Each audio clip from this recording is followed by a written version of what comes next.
Renovations to the Palace of Westminster is costing British taxpayers millions of pounds a week in maintenance. After decades of debate, UK MPs are still divided about the cost of the work and whether they have to move out of Parliament. Making matters worse, the organisation set up to manage its long-term renovations has been abolished.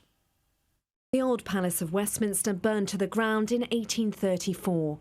Without urgent restoration, it's feared a similar disaster could befall its Victorian replacement too.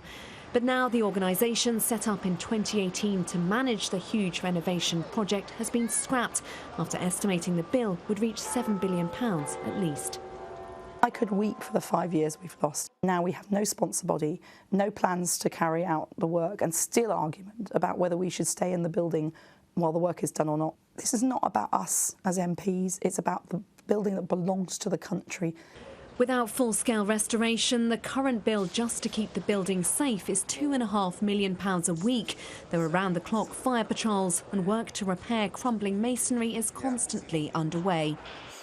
Here in St Stephen's Hall, which had to be rebuilt after the catastrophic fire of 1834, work has been going on over the past year to painstakingly restore the Victorian ceiling. But the real renovation challenge is under our feet. We were refused access to film in the basement, but archive shows a labyrinth of gas and dripping water pipes threaded alongside miles of electric wiring and a Victorian sewage pumping system. The site is also riddled with asbestos. In 2018, Parliament voted to move out for the project and set up an independent sponsor body of experts and politicians to lead it. Last year, they published estimates predicting the work would cost between £7 and £13 billion and take up to 28 years. If MPs, Lords and staff stay put, the bill could reach £22 billion and last as long as 76 years. It's ridiculous. We can't have some vastly expensive gold-plated plan, especially when the economy is in tatters. You don't need to move everybody out. But the experts argue that not moving out will be more expensive, more disruptive, more dangerous. MPs don't mind having to move out for a time, but nobody wants to move out for some hugely long period that we might never get back. MPs and Lords have now abolished the sponsor body and brought the project in-house.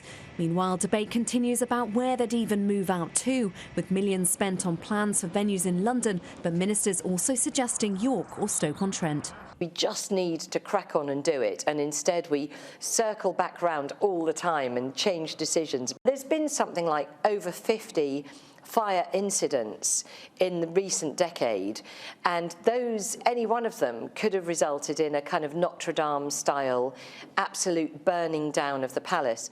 Parliament told us members have agreed to prioritise safety critical work, and they're getting on with plans for the complex restoration and developing a wide set of options. But as their Georgian predecessors discovered, if they delay, the costs could get much higher.